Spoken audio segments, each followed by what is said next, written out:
You're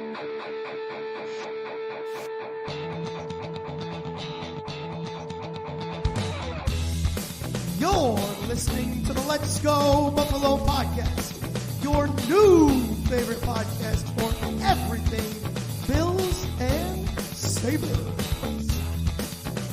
What's going on, everybody? You are listening to the Let's Go Buffalo podcast, your favorite podcast for all things Bills and Sabres, with the pals Nigel, Tom, and Jake. We got episode 40 coming at you. Do not forget to follow our social medias. You can find us at the handle Let's Go Buff Pod. That's Buff with 2 F's on Instagram, X, TikTok, and YouTube. Let's say hello to the fellas. Tommy, how we doing, pal? Tom, you're muted, you goofball. I'm magnificent. All right. I had good things to say, too. I was saying that I got to grill in the sunshine this afternoon, so I'm pretty good, man. We love that, dude. It is vegetables, about that time. some shrimp, some teriyaki stuff. Oh, dude. Yo, yes, dude, I'm good. So, that. I could be, I also might fall asleep here in a minute because I just had some great food, but I'm good. Good, dude. Torpedo, how are you, pal? I'm good, man. Yeah, summer's here. Glad to hear you were out grilling, Tom. That's awesome. Yeah, I'm good. How are you, Nigel? Dude, I am great. One thing that I am realizing very quickly is I have a beer, but it's in the fridge. So you guys shoot the shoot for 10 seconds. I'm gonna get my beverage real quick. Well, and then we'll pop them. Yeah, that's a good segue, I guess. It's the one thing we do when we open the podcast is do beer corner. Yeah, you would think. Yeah, and it was his idea originally too. So yeah. Here we are, episode 40. That's all right. It's all right. And we're back. Let's get ready to pop them, shall we, boys? Oh, wait, he's got to. I'm backwards. Guys, we're so good at this. We're so coordinated. We're so good at it. Sorry, I forgot my beer. Which, I mean, it's probably time for that, eh, boys? Ready? 3, 2, 1. Nice. Good stuff. Jake, you want to go first, bro? Sure, I'll go first. Yeah, I'm drinking a Low Bridge Golden Ale from Big Ditch Brewing Company out of the Queen City, Buffalo. So here she is. She's a nice little refreshing golden ale. Nice, brother. You got to think real hard about pronouncing that brewery's name. You do. You really do. Yeah, make sure you enunciate. Yep. Tread carefully. Tommy, what do you got? I have a switchback, but not the switchback ale that everybody knows. It's called Zaboo, and it's a hazy IPA. Nice, dude. Yeah. Very good, very good. I am drinking another IPA from Thin Man Brewery, another one in Buffalo. This is the Super Freak. Love that, dude. Oh. Yeah, 5.8% ABV, nice little IPA, and I'll tell you how good it is in just a second. He is not responsible for anything that comes out of his mouth after drinking the Super Pretty Freak. good. So yeah, the Super Freak, dude. I know I got to be careful. Delicious. All right, boys. Well, we got a pretty full docket here this evening. Those of you may know, or you may not know, that there was about almost an hour-long presser today to welcome Lindy Ruff, or welcome back, I should say, Lindy Ruff as the head coach of the Buffalo Sabres. And he was asked a bunch of questions and stuff like that from the typical panel of Sabres beat writers. So Jake and I were just going to take a little time here and go through some of our big takeaways from that press conference, some things that we liked, some things that made us maybe feel a little bit better, maybe not so much better, and then offer some final takeaways from the presser. So Jake, go ahead and take it away, brother.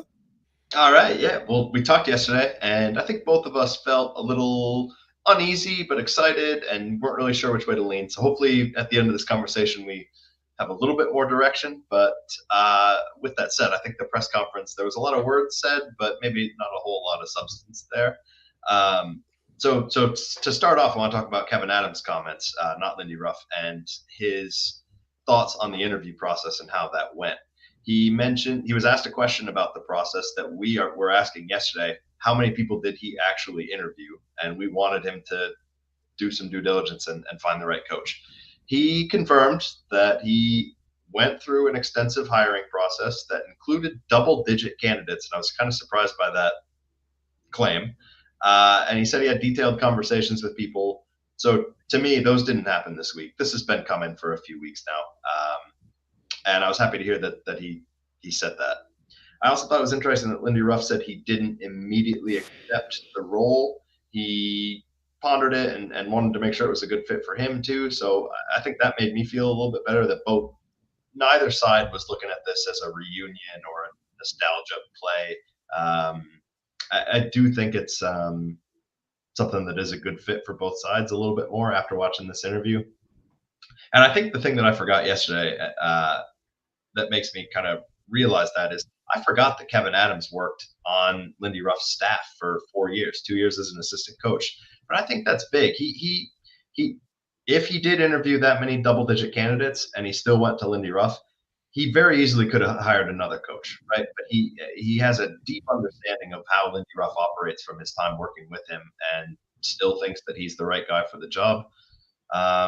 So I thought that was kind of a mark in the right direction. Did you feel the same way when we're hearing that one? Yeah, dude. Oh man, I have so many thoughts on everything that Kevin Adams said, dude. First of all, I so badly want to believe that we were in the double digits of candidates that he saw, and I just don't believe it. I just don't see how that could have happened, dude. He had to have like literally been interviewing multiple guys a day, and I just don't feel like in my gut that that's true. I think that is some fluff there. Some of those interviews could have been like, "Hey, Rod, do you want the job?" Nope. Okay.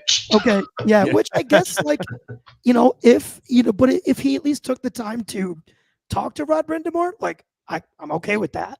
If his answer was no right away, then his answer is no right away. We can't do anything. But if we took the time to reach out, that's what means a lot more to me. I also echo your sentiment that it did make me feel better that Lindy Ruff did not immediately accept the position.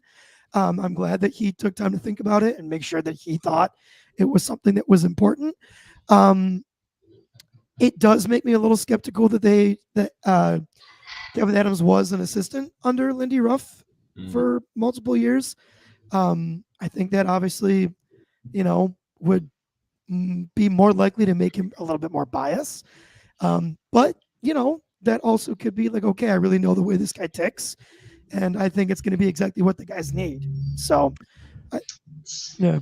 I mean, if you think about it, that works for any profession, though. I mean, like if you're trying to hire somebody, you reach out to the contacts, and I'm sure that Kevin Adams and Lindy Ruff's contact lists have a lot of overlap. So.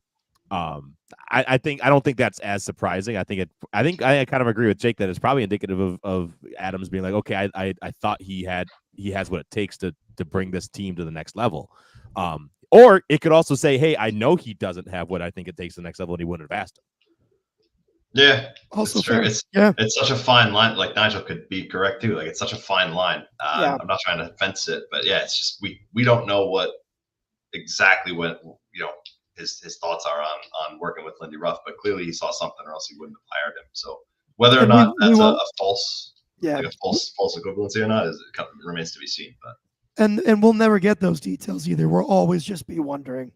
It's just his opinion, yeah. No one else can say. I guess we'll find out when the on ice product, just displays itself. But for sure.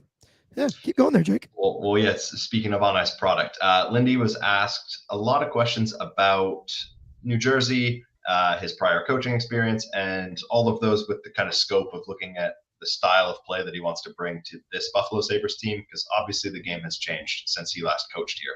And that's the question that I wanted to kind of start off with, that he also was asked first. How has Lindy Ruff as a coach changed from, 2013 or something when he got let go? That's exactly what it was. 2024. And he admitted and acknowledged that he has changed a lot since his first stint in Buffalo, and he expressed a willingness to constantly be able to change the style of play that his teams play. He's had some pretty diverse rosters, I think, going to Dallas and then being an assistant in New York and then a head coach in New Jersey. Those are some different looks of teams that he's coached, and I think that is true. He's not been a coach this long without being willing to change his style and his game. So I think that's a plus, but that's also the answer that I was expecting. Yeah, totally, dude. 100%. I think you hit the nail on the head. Getting into more details of how he wants this team to play, he has a reputation of being a more defensive-minded coach, and I don't think that has ever changed. But I don't think that's necessarily as damning as some people might think, where he's going to stifle offense. He talked a lot about wanting to utilize a defensive structure without sacrificing that offense. He talks about planning to play a fast-paced and skillful style of play. And he talked a lot about defensemen. He talked about using defensemen to create offense, and specifically creating good defensive zone exits can help generate your transition game and generate offense off the rush and generate zone time for your team. Some of the direct quotes that he said was, use your speed, use your talent, and use your skill sets to make us the best offensive team. And I'm encouraged to hear that. We talked about how the speed and skill of the team is one of their main strengths, and that they probably got away from that a little bit in this prior season. It's very similar to New Jersey's play style. A lot of people compare the play style of the two teams, so I think that will translate well. I think whether or not that's an effective strategy long term, and especially as you get into the playoffs, is a different conversation. So we can open that up a little bit if you want. But overall, I didn't dislike the answer. How did you feel? You know what, man? All in all, I like it, and I will be honest. I know a good amount about hockey. I don't know a ton about hockey schemes and how different they are. The game to me is so fluid and so fast that I struggle to really get myself to a place where I feel like schemes make a ginormous impact. That might be ignorant, but it's just I don't have a strong enough understanding of hockey schemes to be able to speak specifically to the scheme. What I will say is I watched plenty of that New Jersey Devils team, and I did not see a team for a single moment that I felt like was ever sacrificing their offense, dude. They were aggressive on the forecheck, but that transition game, dude, when they got that puck, bang, dude, it was going fucking north, and it was going north in a hurry. So if that's the play style that Lindy Ruff wants to bring to Buffalo after that team had a 50-plus win season, you're not going to catch any complaints from me, dude. The last way I would have described that New Jersey Devils team was a team that was not generating a ton of offense. Yeah, I'm not going to sit here and pretend I'm some hockey scheme expert, because that's a lie in itself. I think I can see like some bigger differences between teams. But I agree with you. That's how New Jersey came off to me. North-south game for sure, and efficient at getting the puck out of their own end. And that struggled. They lost two of their big. Let me back up. They lost two of their more talented defensemen in between their playoff season and last season when they missed, and I think that hurt them more than people thought it would. They had two rookies step in, but people were slotting them into a top 3 spot in the Metro, and that clearly didn't happen. And I think they missed those players a lot more than a lot of pundits thought they would. Yeah, dude, they were missing Severson, one more guy in their top 4. I'm blanking on the name, and then Siegenthaler. That was it. Thank you. And then 20 games into the season, Dougie Hamilton goes down for the year. Huge injury, yeah. So they're all, half their defense is gone. Yeah, including 3 of their top 4, and those 3 got replaced with young guys. So yeah, too much to overcome. So sure. He's got a couple of good puck moving defensemen in Buffalo that he can use with that similar style. So that he does. I think that should translate well. But look, they struggled in the playoff season, that style. They beat the Rangers narrowly, and I forgot who they lost to. I think the Hurricanes. Yes.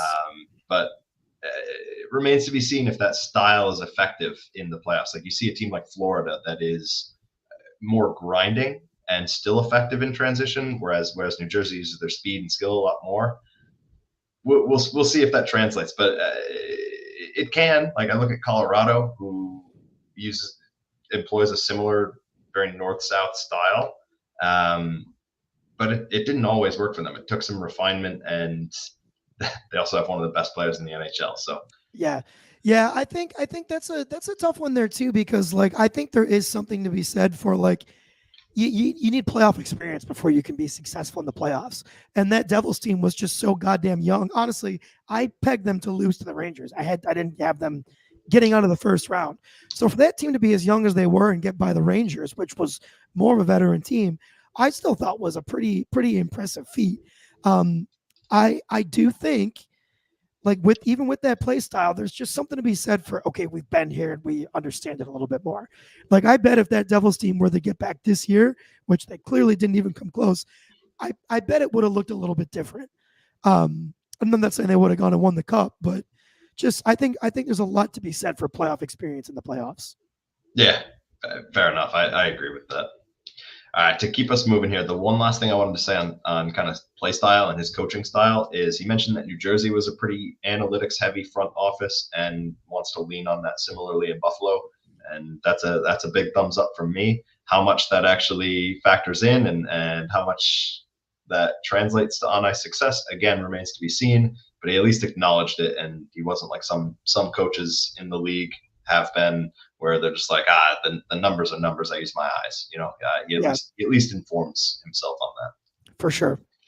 I wanted to get your thoughts specifically on this one. When he was asked jokingly about who his goalie is, because that used to be a big topic when he was the coach before, he immediately said, and didn't really sound like he was joking, that he narrowed it down to 3 letters, UPL. Now, UPL's due for an extension. You think that's a big vote of confidence? And my follow-up question, how does that make Levi feel? Yes, I think it's a massive vote of confidence in UPL. UPL is the happiest guy in the state of New York right now, dude. That was such a boon, dude. I was not like, and okay, so that's not a Lindy Ruff that we know, Jake. Like the Lindy Ruff from 2013 doesn't gas a guy up like that. He just doesn't. So I think right there we're seeing a way that he's changed a little bit, right? Like if you're UPL, you're feeling like $1 million today, because this or multi-million on a nice little extension. There you go. Yeah. What better said? But no, dude, I don't think he was joking at all about that. I think at this point in time, Lindy Ruff is already decided that UPL is his starting goalie going into the 24-25 season. As far as how that makes Levi feel, if he's anything like UPL, it's only going to fire him up. And the fact that I got to say this, dude, the fact that UPL took bringing in a guy like Levi as a fuck you and elevated his game, that's the exact type of player that I want playing for this team. Yep. So hopefully Levi's wired similarly and is going to say, okay, you think UPL's the locked in starter? Here's what I have to say about that. Yeah, so, you think he's hot shit. My shit's hotter. Exactly. So I see it as a positive any way I look at that. Yeah, no, I agree. All right, before I turn it over to you, there are some quotes that I wanted to mention that made me a little more skeptical than I was hoping for. First off, there were the boilerplate PR familiar quotes that we've heard a million times. Got to look at ourselves in the mirror, make sure we're prepared to play every night.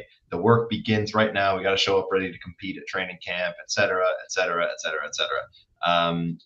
Boilerplate stuff. I guess I'm not surprised to hear it, but it also doesn't make me feel all warm and fuzzy having heard it a million times and not seen results. And then finally, he was asked about what happened in New Jersey to generate a 50-win team or whatever they were in 2022, 2023. And I didn't love his answer. He kind of took a cop-out and just said it was the right time, end quote, and some young players took a step. And then he followed that up just by saying he kind of believes it's the right time in Buffalo, and some progress from young kids, like an extra face-off percentage here, an extra power play here, like that kind of thing. makes a big difference. And it does, but I think there's a lot more that went into New Jersey's success than that. And so to hear the head coach just kind of brush it off as like, it was the right time, left me a little skeptical. So I don't know. What are your thoughts on that? And then I want you to take us through some of the quotes that you had here too. Yeah, I get what you're saying. There's a part of me that wonders, like, okay, is he just keeping everything close to the vest? Like, because there's those games that coaches just absolutely love to play, and I don't care what the sport is, they all love to play it. That being said, yeah, I think it didn't exactly make me feel great either. I am going to assume, because okay, here's what I come back to. Last season, the Sabres had several guys have career years, right? And from what I understand, there weren't that many more guys on New Jersey that had career years than had them on the Sabres. I don't think it was like every guy on Jersey had a career year. And they were still way more successful than we were. So that leads me to believe that, coaching and culture and discipline and accountability, all those things were more plentiful in New Jersey than they were in Buffalo. That's what I come back to. We had so many guys do so well for the Sabres last year. I don't think the gap between Buffalo and Jersey was huge in the standings. Mm-hmm. I don't think the gap in the amount of players that had great years is indicative of the gap that was in the standings exclusively. Does that make sense? Yeah, it does. Yeah, totally. Yeah. So that's how I feel about that. Yeah. Yeah, for sure. So hit it, man. Yeah, get into some of the things that jumped out to you. Yeah. So there's just a couple things that made me feel good about the hire today. So one of the things that Lindy he was asked about discipline, because that was something that guys were saying in locker room cleanouts that they were looking for. And Lindy was, quote, said, quote, discipline is doing the right thing at the right time, end quote. And then he went on to say, that it is situationally dependent, right? Whether that be you're up by 1 with a minute to go and you need to lock it down, or the opposite is true and you need a goal and, there's a minute to go.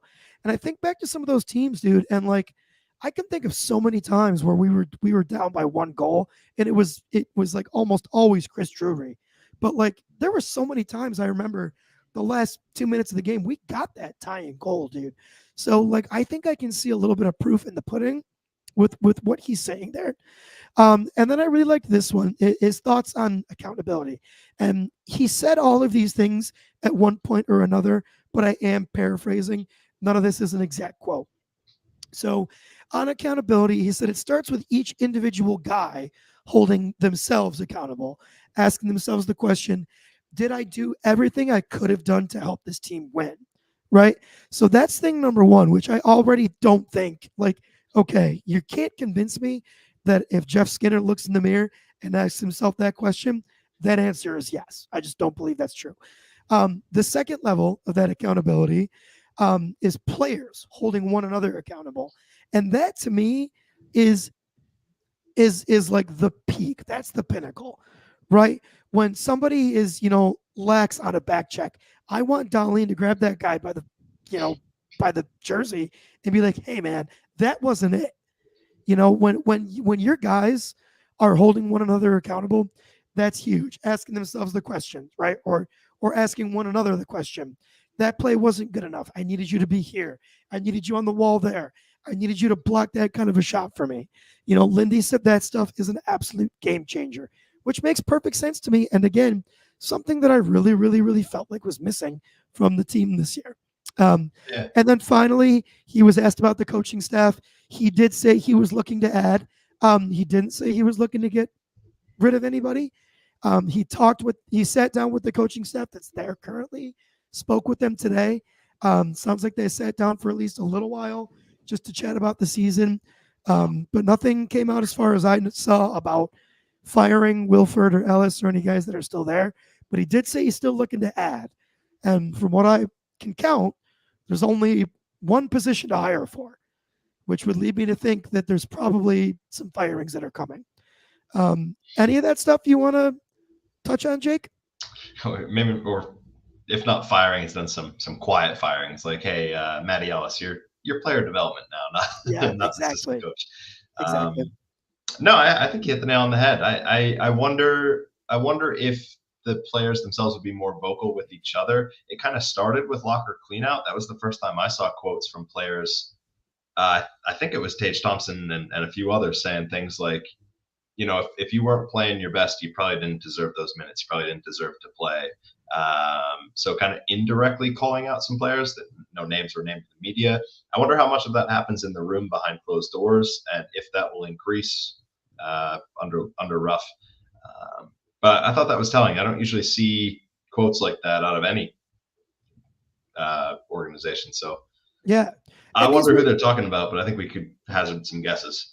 I'm sure that we could. Yeah.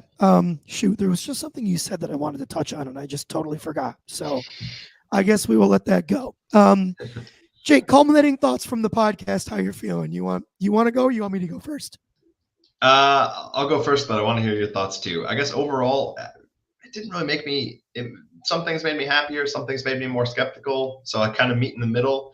It just seemed like a lot of fluff and kind of PR quotes. So I'm going to wait until I see what the roster shakeup looks like over the offseason, what changes are made to the coaching staff. And unfortunately, I think for myself, I just need to wait and see the proof in the fall. Come out blazing in the season, and then I'll say absolutely fuck yeah, Lindy, like let's go. But until then, it's just kind of it's fluff for me. How about you? You touched on a really important thing, and this is the last thing from the presser that I'll say. Kevin Adams did indicate that Lindy Ruff is going to have a major say in the construction of that roster, which makes me feel good because I think Kevin Adams, I haven't written him off yet. I think he's got the goods to put the team together, but Lindy's just been doing it so much longer. And I think if Kevin Adams is smart, he's going to lean on that experience a little bit. So, and I'm sorry to jump in, but Kevin Adams has proven I think he's proven that he's a good drafter. His draft classes have been effective. But he hasn't really proven that the veteran leadership and the established players that he's added are enough. Like Eric Johnson didn't move the needle at all, for example, first name that comes to mind. So maybe some of the more established players that they had in the offseason has Lindy Ruff's footprint on it. And that kind of goes back to, what was it, Lyndon Johnston's question yesterday about bringing in more established talent. So Jake, shout out Lyndon, maybe. Maybe. So I don't work a phone.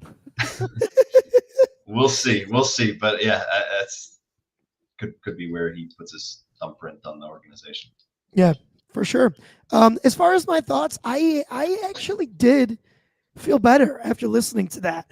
You use the word fluff, and that's a totally fair word to use in these situations. I just don't think Lindy's a fluff guy, dude. He's a no nonsense guy, and yes, you have to say the right things at these press conference, but I don't know, dude. I just don't. He's just not a fluff dude, man. And I think the biggest thing that I take comfort in is he didn't have to do this. The guy's 64 years old. He didn't have to do this anymore. He's got enough money. He could have sailed off into the sunset. He sees something here that he wants to get his hands on.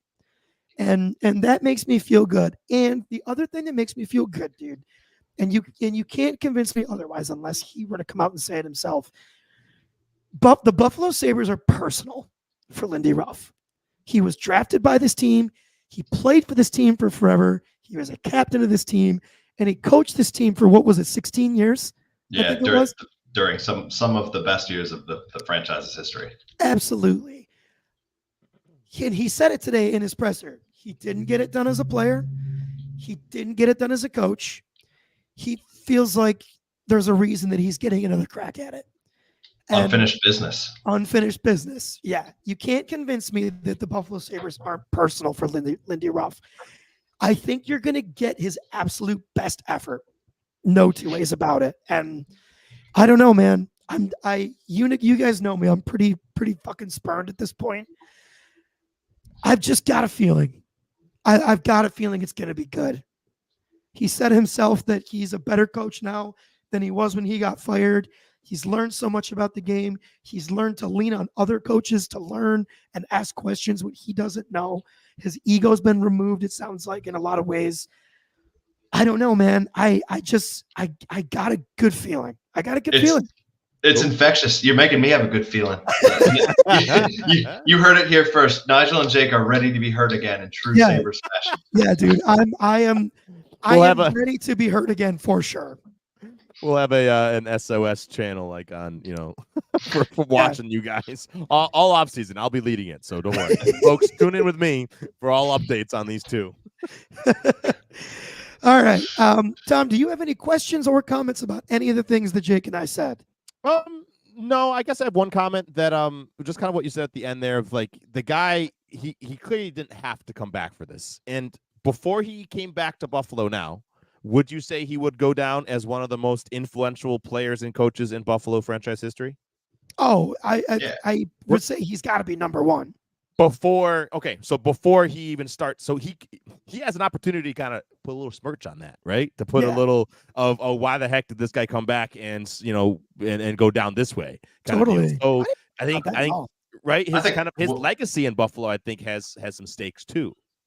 Whatever coach can get them out of the drought would have that clout. And so if it's Lindy Ruff who ushered them into a dark era and brought them back out of it, he would be a god. He would get a statue. You two would be babbling baby boys is what you two would be. So true. I love Lindy Ruff, dude. Like I said, dude, he's my best memories of being a Sabres fan. And I think that's probably the same for Jake too. All right. 100%. So let's have way too early season predictions. Where does he get us? Don't go. You two talk a lot, so don't just. What would be successful in Lindy Ruff's first season? Oh, it's still the team is still playoffs or bust. If you don't make the playoffs, it's not a successful season. Jake, agree? Are you thinking audio, there, Jake? Either that or his video is completely. I'm sorry. Technical difficulties. There's anything short of playoffs is failure. But I think he gets there. That was so dramatic that time. I think he does too. I think listen, dude. I do mean this.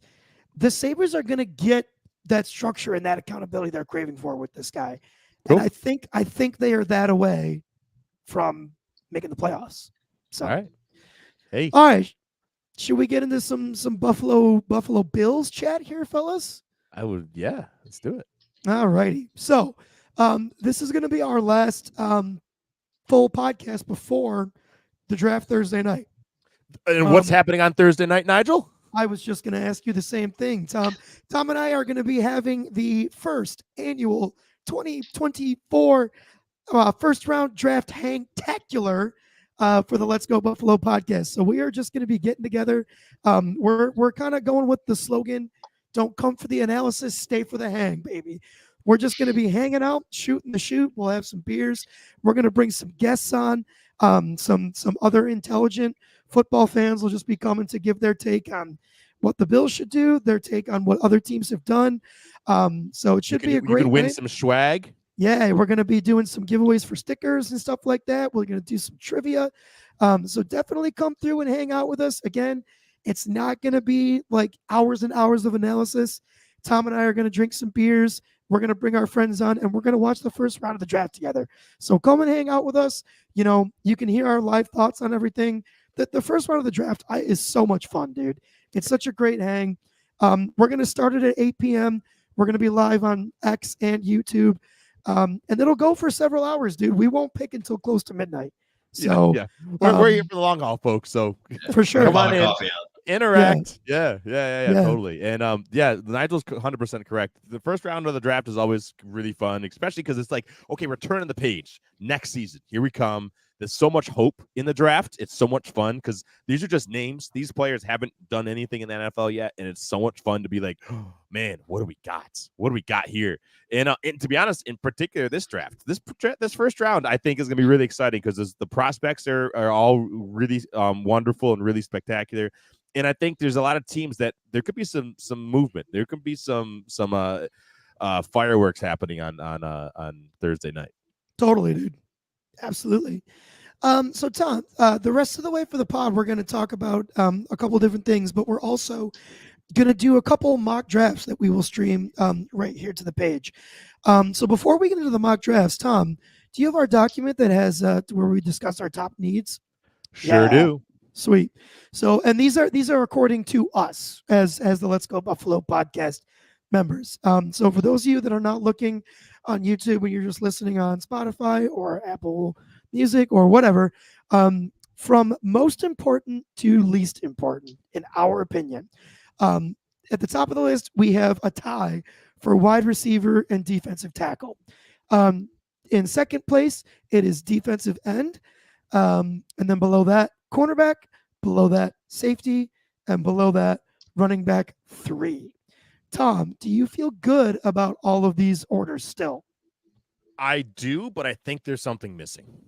You think there's something missing? I think, and I've come around to this over the past few weeks since we've had time to touch on this document. I think we need. I think it. Wait, needs can I to guess? Yeah. I want to guess. I think you're going to say offensive line. Yeah, you absolutely nailed it. Yeah. Yeah. And I think it's interior offensive line. Specifically. I think, and I think that it would be silly for the Bills to not, and I'm sure they are because they're paid $1 gazillion to do this, and we are not. That they've already thought about that. So I think that there's more need than maybe is right in front of our noses, particularly because there's so much movement of Ryan Bates was traded, Mitch Morse was cut. Right, there's going to be some movement, and that movement isn't guaranteed to work. Plus, you always need youth, and you always need youth in the upfront. The game is won or lost in the trenches, right, on the offensive or defensive side. So, in my mind, I don't know. I hate kind of putting it in a list like this. I almost kind of like viewing things in tiers. I think safety, running back 3, and O-line are kind of all on a similar tier for me. You could sell me on that for sure. I would be okay with that. Oops, don't cross that out. Come back. There we go. I think these are kind of interchangeable. I think honestly, all 4 of these, cornerback, safety, running back 3, and interior offensive line, could be interchangeable. Whatever player's there, that makes the most sense for Brandon Beane, I'd be 100% fine with. D end is always going to be, again, it's invest in the trenches, and we've seen Beane do that for year after year. So don't be surprised there. And yeah, the flashy pick right now is wide receiver, right? That's what everybody wants. That's the fun fantasy football. Like, man, let's trade the whole house, trade everything, and let's go get a wide receiver. But a wide receiver is definitely a need, and and I think it's definitely opposite D tackle. So yeah, is there anything here that you might move around, or are you kind of in that same? You know what? Yes, I want to switch my defensive end and defensive tackle. I think defensive end's the bigger need today than I did when we made this. You don't actually have to do it, but the way I look at it is this. Defensive tackle starters currently are Ed Oliver and Daquan Jones. That's quite good. Currently, your defensive end starters are who? AJ Epinesa and Von Miller? And I think Groot would start over AJ, yes, right? Yes. I'm so sorry. Yes. Oh, duh. Greg Rousseau and Von Miller. I think it's Greg and Von if he's healthy, and AJ could push him, could shoe in there if needed. And so let's touch on that for a split second. Groot is a lock. He's a starting deep. I can't believe I forgot him. I'm so embarrassed right now, dude. Yeah, you should be. Yeah. I should be. Groot.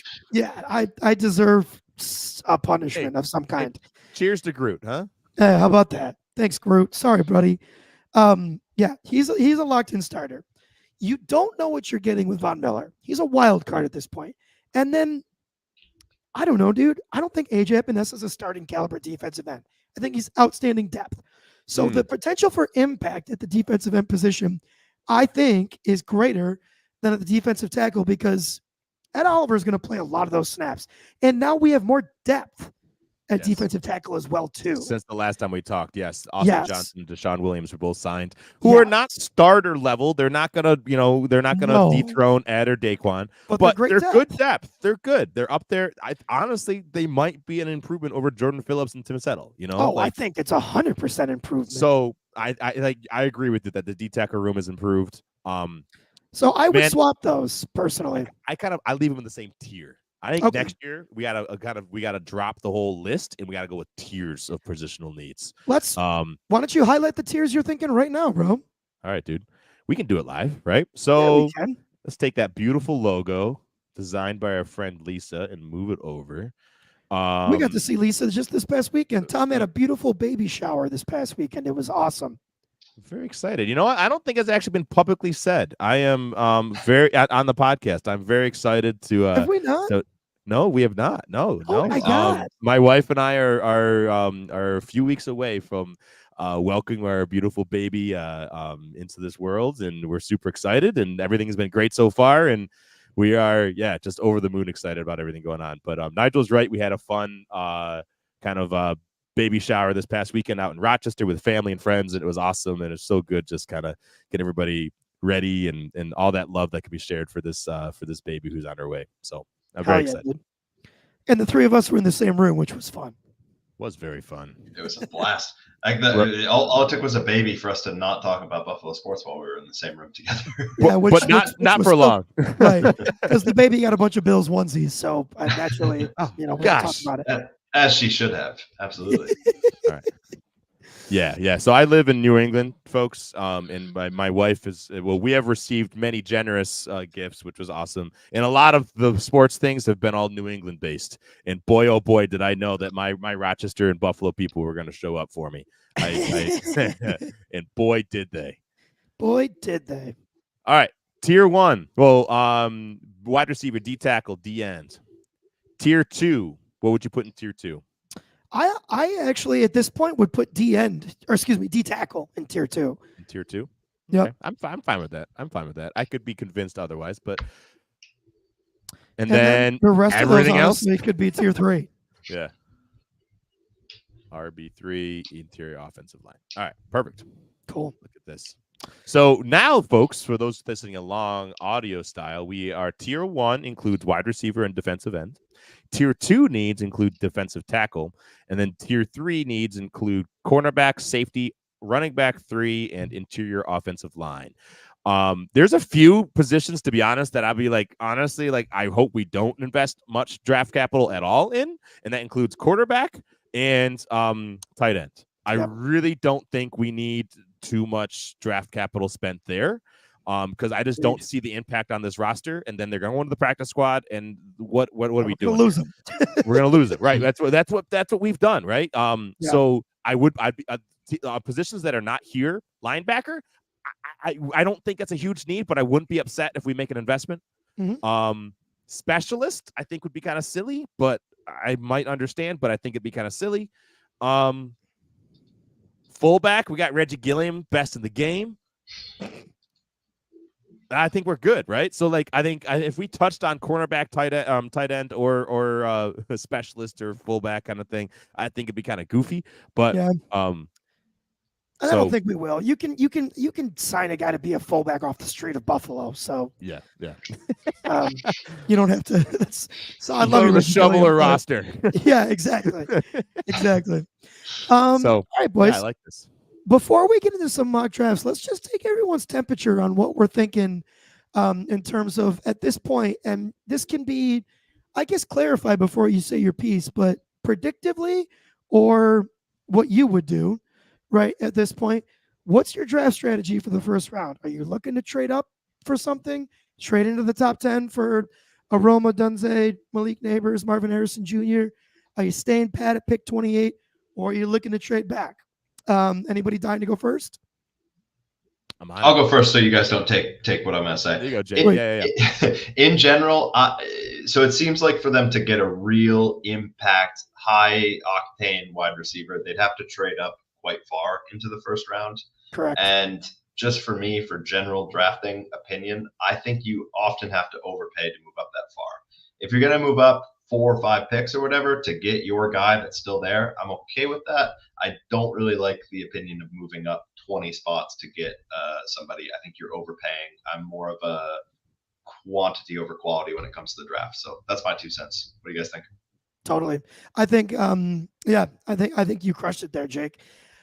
I am certainly not in the camp of trade way up for exactly the reasons that Jake just said. I think, and here's the catch too that we don't talk about enough. Teams know that if we're trading up that far, it's to go get one of those receivers. They know we're missing a number one, which is only going to influence or encourage them to try and drive the price up. Okay. Yep. My guess, dude, is trading up into the top 10 is costing you a minimum of like 4 players, dude. It's costing you pick 28. It's probably costing you your second round this year. It's definitely costing you your first round next year, maybe costing you your second round next year as well.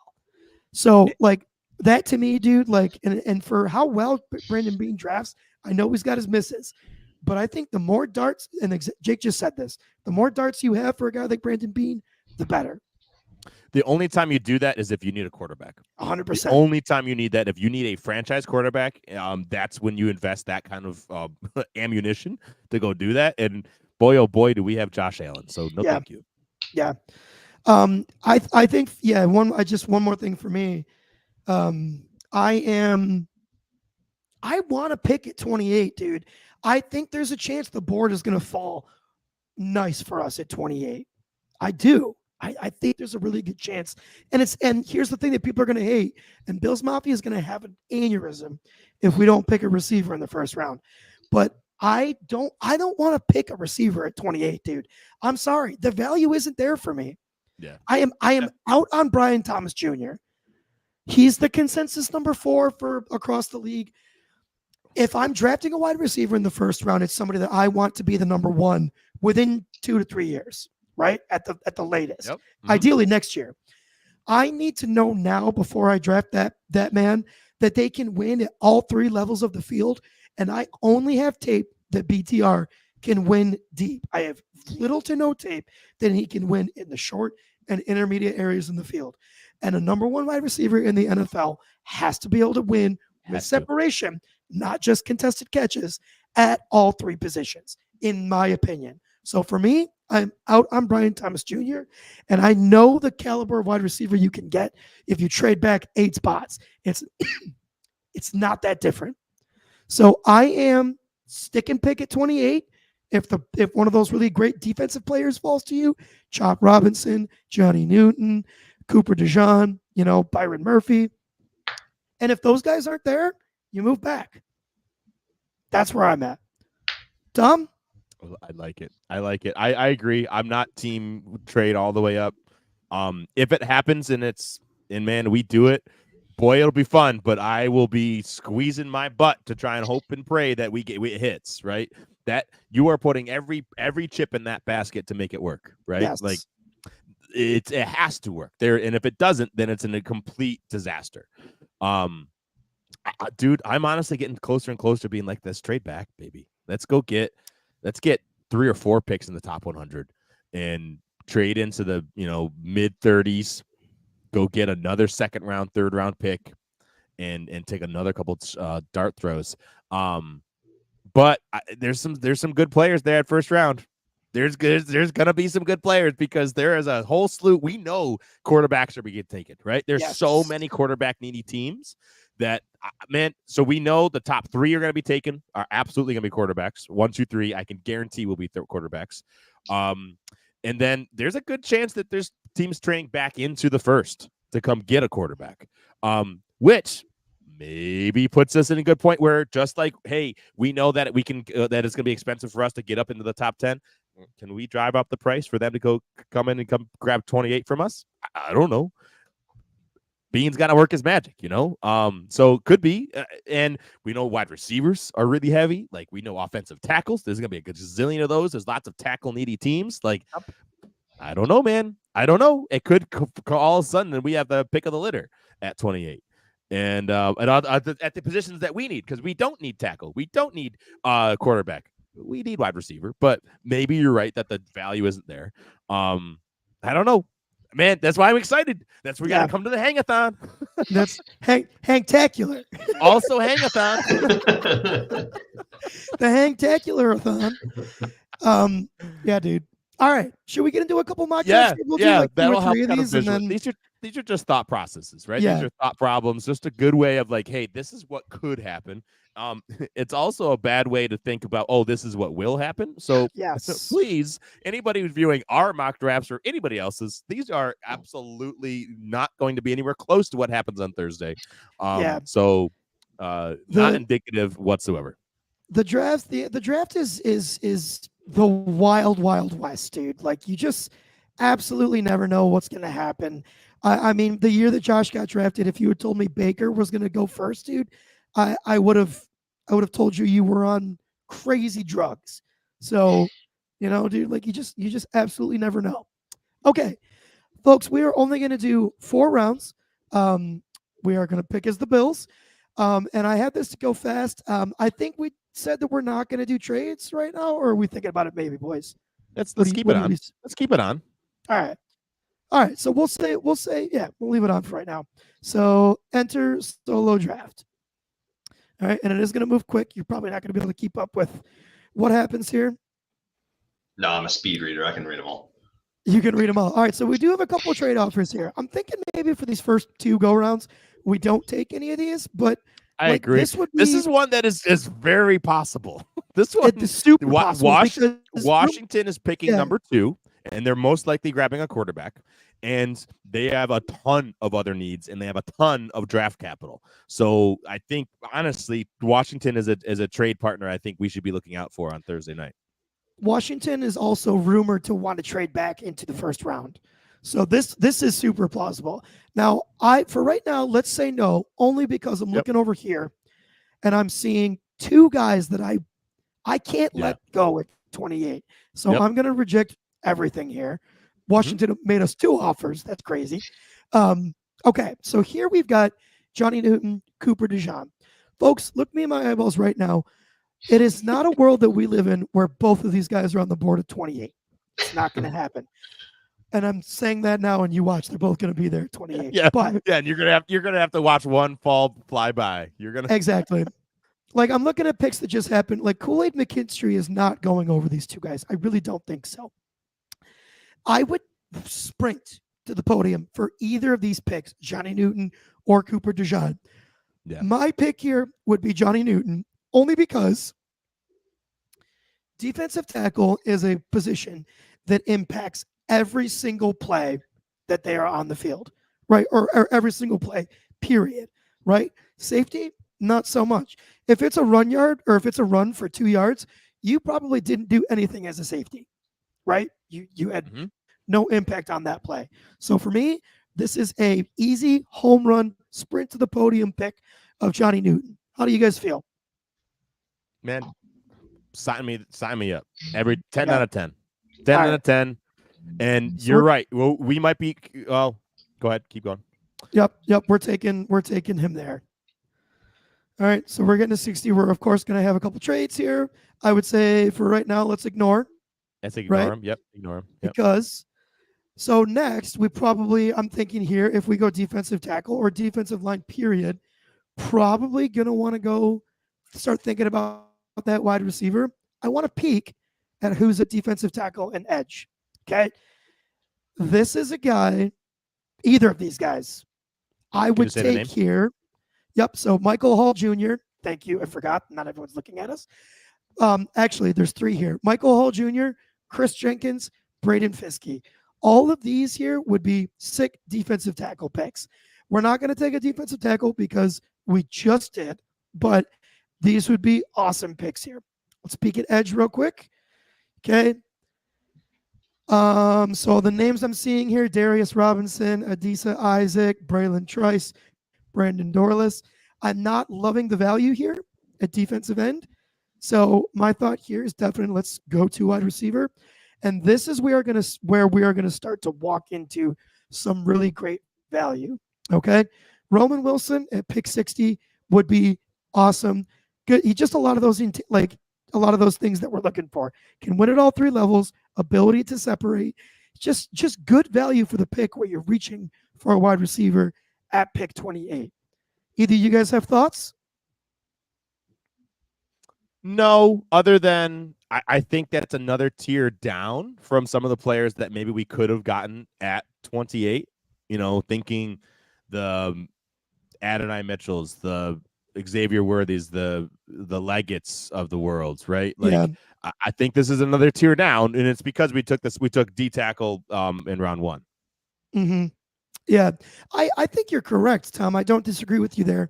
I just think the drop off here, if the drop off here with these couple tiers is this, right? The drop off with D tackle is that you can't see because it's off my screen. Well, we just saw 3 players that I'd agree with you that we'd be happy with at D tackle in round 2. Yeah, and now I'm eating my words. Yeah, great point.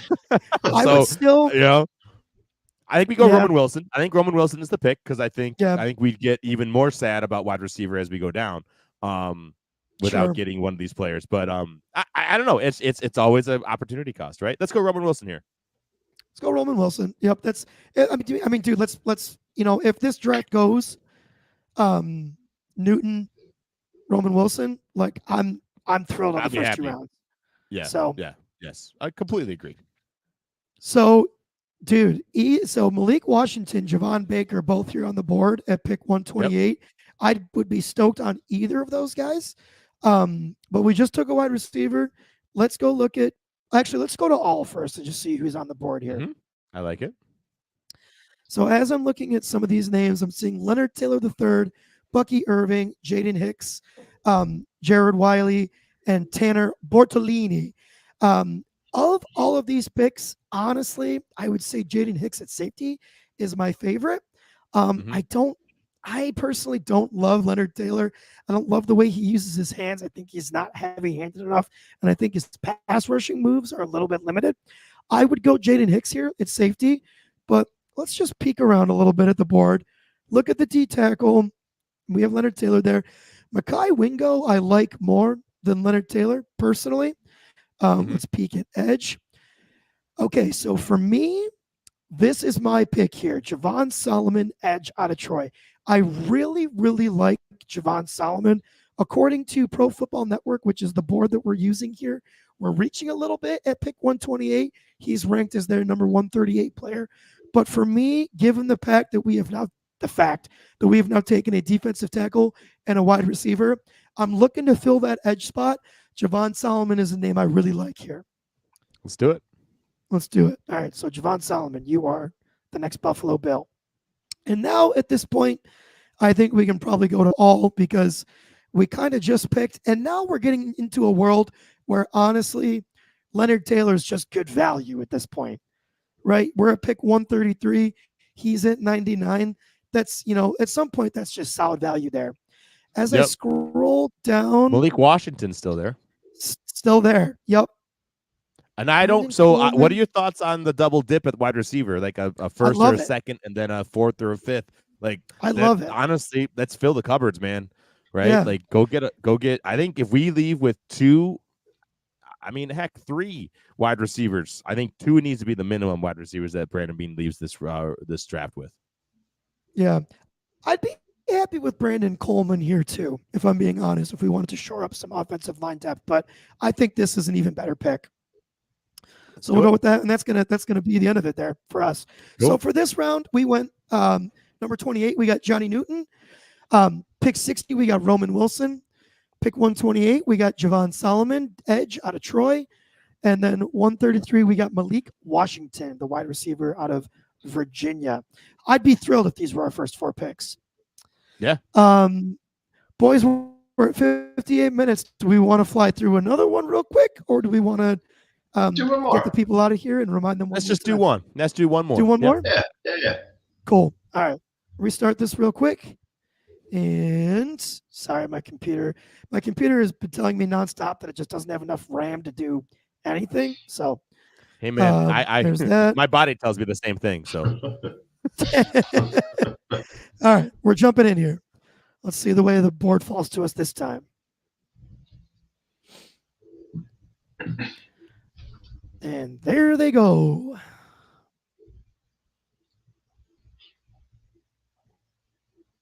Oh, not moving that fast now. We'll get there, I promise. John, we need some public domain music Yatsubatsu, during these man. breaks. Quick, play the Saints go marching in. All right. So we've got 3 trade offers here. Do we want to look at the trade offers? No, not that's just because for the sake of time, that's not. All right. Yeah, cool. All right. So as we're looking at the best available here, we have Cooper DeJean on the board. Not going to read a quarterback, not going to read a tackle. And then the next 2 guys are Adonai Mitchell and Xavier Worthy. If I scroll down a little bit, Keon Coleman is on the board. Ladd McConkey is on the board. Jalen Polk is on the board. So, and at that point, after that, we're probably reaching a little bit. Yep. Did you see Leggett? I was looking for him, but I missed him. 50 something. Okay, so Leggett's here too. Row. 51. Yep, Ruke, row. So what are you thinking here, Tommy? Looking at the guys that we got available to us. So the impact player for me that I'm really excited about would be Cooper DeJean. Yes. But looking wide receiver, man, I don't know if I'm sold on Adonai Mitchell. I don't know. Yeah. I think Xavier Worthy could be really fun because the speed would be just wicked. Put Curtis Samuel out there, Khalil Shakir, James Cook, and Xavier Worthy, like, good night. Yeah. I just don't know if the guy, he's tiny. The guy's 5'7", 165, so right? Small, dude. He's so small. He's a little, you can fit him in the back pocket, like. Yeah. It's for me, it's a no-brainer. The pick is Cooper DeJean. You can't. I think it's got to be. You can't convince me that anybody on this board right now is better. So yeah, let's take Cooper DeJean just for kicks because I don't think he gets there. I think the world is smarter than this mock draft. But my God, if he's there, sick. Part of my desire to trade back is that, man, I'm in love with Xavier Leggett and Ladd McConkey. Yeah, me too. If we can get either one of those two, but at 28, the value isn't there. But at the 30s or the 40s, it could 100%. It's probably closer, right? Yeah. So like that's what makes me want to try and trade back and get another pick in that second or third round this year and set us up to get them and other people too, So I don't know. Mm-hmm. Walk us through who we have here, bud. Yep, we're at pick 60 here. I'm looking at Ruke Ororo. He's listed as a D tackle, but I think he's going to play defensive end in the NFL. Cooper Beebe, offensive guard from Kansas State. Troy Franklin, wide receiver, Oregon. Michael Hall Jr., defensive tackle, Ohio State. And Chris Jenkins, defensive tackle, Michigan. Tom, looking at this here, what are you thinking? So we just took Cooper. Mm-hmm. So I mean, wide receiver is going to be a kind of a need here. Can you go to offense and show me more than just Troy Franklin? Absolutely, dude. Offense, wide receiver. Roman Wilson's there. Ricky Pearsall's there. Troy Franklin's there. Dude, I think any one of those 3 would be great. We've already picked Roman Wilson, so let's not do him. Let's pick a new name. Man. So talk to me about Troy Franklin. What are your thoughts on him? I like Troy Franklin. I think he is solid. I worry about him a little bit in the contested catch game. But I think he's going to be an impact player at the next level. Can he separate? Yes. So that's what helps Josh Allen the best, right? Those are the players that help him the best, not the contested catch guys. He's a fine contested catch thrower, but that's not where his strength. So if he's a player who can help us get into space and separate, then Troy Franklin's my pick. Okay. Whoops. I will tell you here my pick here. My pick is Chris Jenkins, defensive tackle from Michigan. That's my pick here. Jake, do you want to be the tiebreaker? Do you want to go defensive tackle or do you want to go wide receiver? It means nothing, but I'll be the tiebreaker. I'm going wide receiver. Okay. Cool. All right. So we're going Troy Franklin. It's like Air Bud. Between the kid and the clown, where Air Bud has the pick.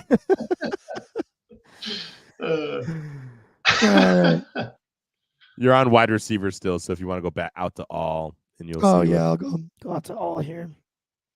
So I don't think it'll update until we actually get to our pick, which is taking a minute here. Sorry, everybody. My laptop's fighting for its life. I can tell.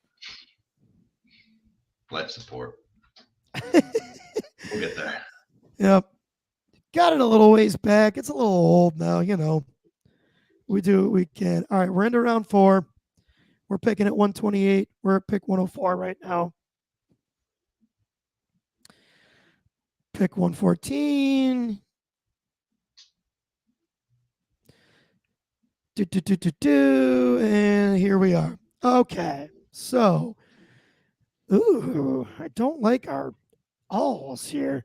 Let's go peek. Let's go peek at defensive tackle. Yeah, and I don't love Devondre Swift's decent value here. I would be happy with that pick here.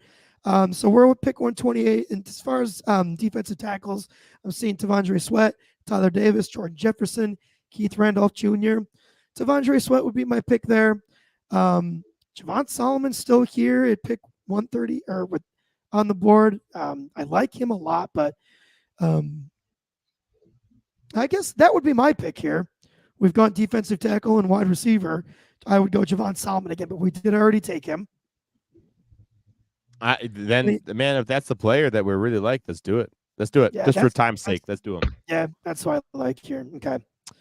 So we'll take Javon Solomon again. And then. So we have 128 and 133. We're 5 picks. Yeah. Cool. 2 really close together there.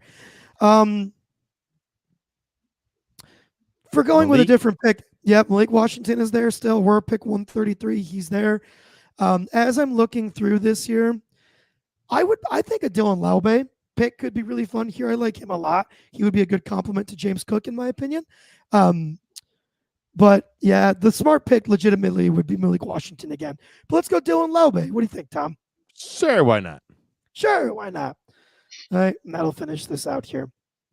Cool. So this haul, we got Cooper DeJean, safety from Iowa, pick 28. Pick 60, Troy Franklin, wide receiver from Oregon. 128, we got Javon Solomon again.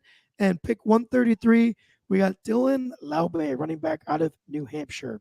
Tom, get us out of here, would you, buddy?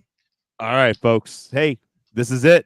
This is the week, but lots going on this week. So come and hang out on Thursday with Nigel and I right here on YouTube, on Twitter for the 2024 Let's Go Buff Pods Hang Spectacular, Hangtacular, and we'd love to see you. Thank you so much for hanging with us tonight.